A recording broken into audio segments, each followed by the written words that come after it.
the story about how it all came about is long, and I've told it before. I had some incredibly, what you might call paranormal. They're not they're actually normal, but they're paranormal compared with the human perception of normal, which is very different to what is normal. So it was like something happened to me, and like I said, it's a long story about it built up. You imagine that you're living your life, and you're living your life in a bubble, and within that bubble is your reality. And then someone comes along and without any warning pops the bubble. And suddenly information, concepts are pouring into your conscious mind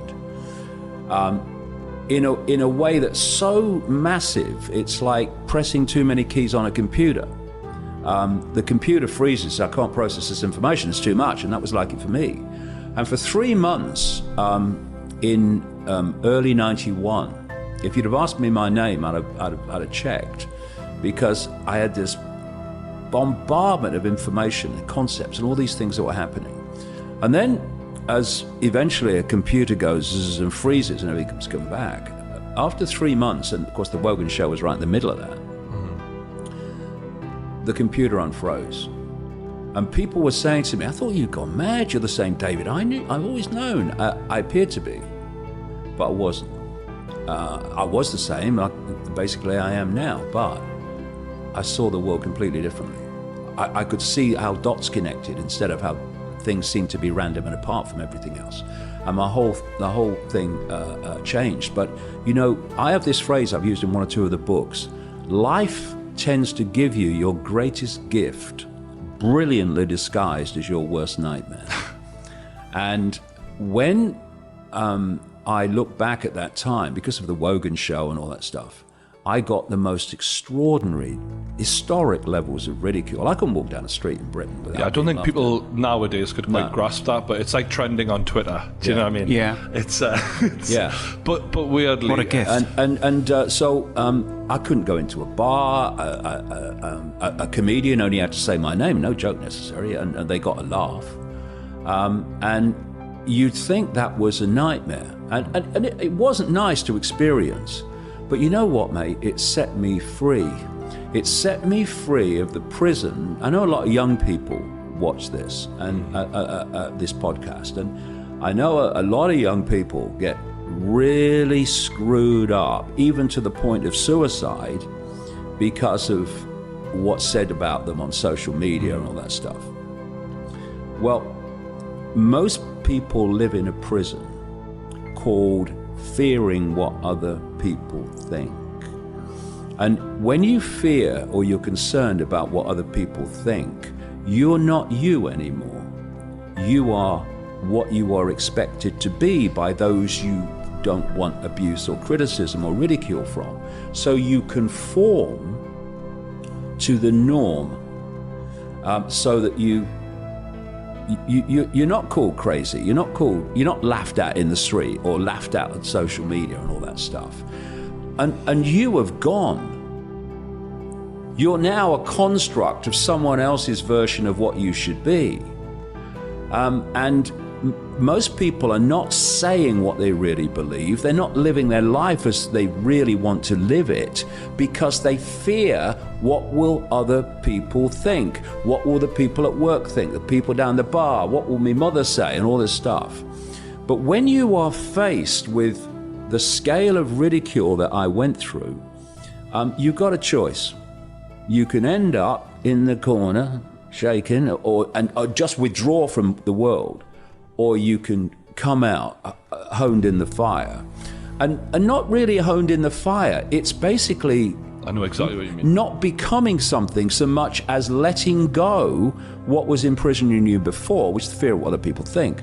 So when people ask me a question, I don't go through mental gymnastics. How do I put this in a way these people will think I'm okay or credible or sensible or intelligent or something, or won't think I'm mad? I just say what I feel. And if people, you know, don't like it, well, they can do the other thing. That's quite fine with me. And it set me free. And so I get enormous abuse on the internet stuff, as well as enormous support now. But it goes in one ear and out the other. It doesn't affect me, because what I would say to, young people that are affected by this, you're the one with the power. The power is not with the abuser, it's with the receiver in how they receive the abuse. Mm-hmm. And you can say, you can fall apart because they're saying this stuff about me. And that's a reaction to it that's going to destroy you. Or you can say, I don't give a fuck. It's weird. I would say to these kids, just very quickly, you cannot overestimate. You cannot overestimate the power of not giving a shit. Because people are kept in line. They're kept in line in what they say, what they do, by giving a shit. People that get upset by what people say about them online do so because they give a shit. People won't expose this death cult, which it is in the end. They're freaking evil. They make psychopaths look like fucking, Mary Poppins, these people. But they won't expose them because they fear the consequences of exposing them. I don't give a shit. And therefore, that's why that book's like that, and other people wouldn't write it, because they think, well, what the consequences of me writing this? And consequences, another prison that people live in. Instead of doing what they feel to be right and what they know to be right, and just doing it, because people say, oh dear, what do you think the consequences of writing that book were going to be? I don't give a shit. Because if I consider consequences of doing something that I believe to be right, I'm actually considering compromising doing what I believe to be right, because I fear consequences for me. No, you do what you believe to be right. Consequences are a prison, because if you're all the time considering consequences, you'll always persuade yourself there's a very good reason not to do what you believe to be right, because the consequences seem too much for you to accept. A lot of people never achieve their full potential because they're worrying about what everyone else is going to fucking say. And I went through something not the same as what you went through, but I've had a few people laughing and joking about me recently, and it's like one of the best things that's ever happened. It was like, because it's a one thing to not give a fuck. Yeah. It's another thing to really be tested. Yeah, exactly. On how little of a fuck you give. Yeah, exactly. And when everyone's laughing at your point, saying shit about you, then you really have to fucking prove it then. Yeah. And not many people can. Yeah. And weirdly, I think everyone in their life, at one point or another, would be benefiting from that, getting that experience, because it just makes you be the best person you can be. I get this abuse thrown at me and this ridicule, and I'm like, thanks for sharing that with me. Have a nice day. Can't give a fuck. And Chris, you don't have to.